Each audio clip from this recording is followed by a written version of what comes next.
అనంతపురం జిల్లా నార్పల మండలంలో హత్యకు గురైన యువతి రమాదేవి కుటుంబానికి సీఎం సహాయ నిధి నుంచి 50 లక్షల ఎక్స్గ్రేషియా ఇవ్వాలని ఎంఆర్పీఎస్ వ్యవస్థాపక అధ్యక్షుడు మందకృష్ణ మాదిగ డిమాండ్ చేశారు. అనంతపురం కలెక్టరేట్ కార్యాలయం వద్ద ఎంఆర్పీఎస్ నాయకులు ధర్నా చేపట్టారు. రమాదేవి కుటుంబానికి న్యాయం చేసేలా చర్యలు తీసుకోవాలని జిల్లా కలెక్టర్ నాగలక్ష్మికి వినతి పత్రం అందజేశారు. దిశ చట్టంతో మహిళలకు న్యాయం జరుగుతుందని చెప్పిన ముఖ్యమంత్రి ఇప్పుడు ఏం న్యాయం చేస్తున్నారో చెప్పాలని డిమాండ్ చేశారు. బాధిత కుటుంబానికి తక్షణం న్యాయం జరగకుంటే జిల్లా వ్యాప్తంగా ఆందోళనలు, నిరసనలు చేపడతామని హెచ్చరించారు. రమాదేవి కుటుంబానికి న్యాయం జరిగే వరకు నార్పల, సింగనమల మండలాల్లో బంద్కు పిలుపునిస్తామని అన్నారు. దీంట్లో ఖచ్చితంగా అక్కడ ఉండబడే 2-3 పోలీస్ కానిస్టేబుల్ల పాత్ర ఉన్నది. జాఫర్ వలే అమ్మాయిని తీసుకెళ్ళిండని చెప్పిన ఫిర్యాదు పత్రాన్ని చింపి ఆమె అదృశ్యమైనట్టుగా కేసు నమోదు చేసుకున్న స్థానిక పోలీసులు, అదే సమయంలో ఎస్ఐ, సిఐ కూడా దీనికి బాధ్యులు. వాళ్ళని నిజంగా పోలీసులను వెంటనే సస్పెండ్ చేయాలని, విధుల నుంచి తొలగించాలని చెప్పి మేము డిమాండ్ చేస్తున్నాం. ఇక్కడ పక్క రాష్ట్రంలో ప్రియాంక రెడ్డి హత్య గురైతే ఆమె పైన హత్య చేసిన నిందితులను కాల్చి చంపిన పోలీసులను సమర్థించిన ముఖ్యమంత్రి ఉన్న రాష్ట్రం ఇది. మరి ఇక్కడ చంపినోళ్ళనే కాపాడే ప్రయత్నం పోలీసులు చేసినప్పుడు ఆడ చంపినోళ్ళను అభినందించావు, కానీ ఇక్కడ చంపినోళ్ళకు సహకరించిన నిందితులను ఇక్కడ పోలీసులు కొమ్ము కాసిండ్రు. వీళ్ళ మీద నువ్వు వేటేయాల్సిన బాధ్యత ఉన్నదనే ఇష్యూ కూడా మీ దృష్టికి నేను తీసుకొస్తున్నాను. నేను అదే సమయంలో నిందితులను చంపడమే కరెక్ట్ అన్న మీరు మరి తెలంగాణలో చేసిన న్యాయమని మీరు అంటున్నప్పుడు ఈ మూడు డిమాండ్ల మీద ఒకటి, నిర్లక్ష్యం చేసిన పోలీసుల మీద చట్టపరమైన శాఖపరమైన చర్యలు తీసుకోవాలి. 2, నెల రోజులు తిరగకముందే బెయిల్ దొరకకముందే అతనికి శిక్ష పడాలి.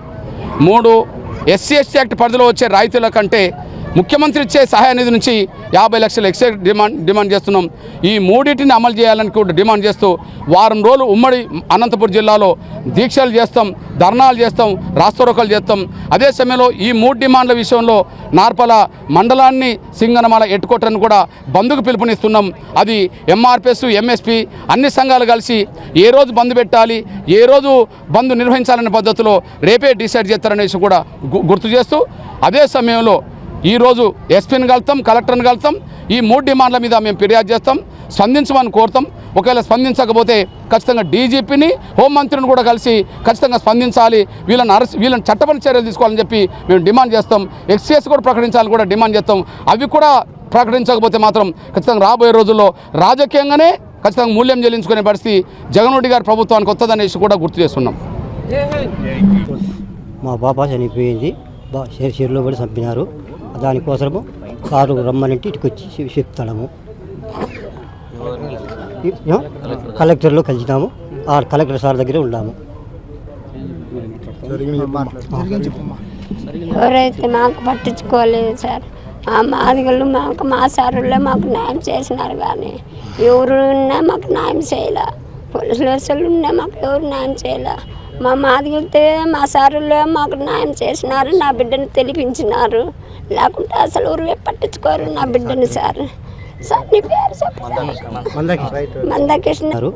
దానికోసము కారు రమ్మనంటే ఇటుకు వచ్చి చెప్తాము. కలెక్టర్లో కలిసినాము, ఆ కలెక్టర్ సార్ దగ్గర ఉన్నాము. ఎవరైతే మాకు పట్టించుకోలేదు సార్, ఆ మాదిగలు మా సారులే మాకు న్యాయం చేసినారు, కానీ ఎవరు ఉన్నా మాకు న్యాయం చేయలే. పోలీసులు ఉన్నా మాకు ఎవరు న్యాయం చేయలే. మా మాదిగలితే మా సారులే మాకు న్యాయం చేసినారు, నా బిడ్డను తెలిపించినారు. లేకుంటే అసలు ఊరివే పట్టించుకోరు నా బిడ్డని. సార్ నీ పేరు చెప్పారు, మందకృష్ణ. సారే నా బిడ్డను తెలిపిండేది. మమ్మల్ని అయితే న్యాయం చేయాలనుకున్నారు. మా వ్యక్తి కాబట్టి మా సార్ మమ్మల్ని తీసుకొని నా బిడ్డ వాళ్ళ బిడ్డ కాదని మాకు న్యాయం చేసిన సార్. ఇంకా మాకు న్యాయం చేయాలా. జాబర్గాడు నా బిడ్డతో పాటు జాబర్గాడు పావల్లా అని నేను అడిగింటే మా సార్ గారు కావాలంటే అంటున్నాడు. మా అంట సరే, నా అంట తల్లి తండ్రి స్వామి ఎవరు అయితే పట్టించుకోలే. నా సారే నా తల్లే నిలబెట్టినాడు, నా బిడ్డని కానీ నిలబెట్టిండేది మా తండ్రి.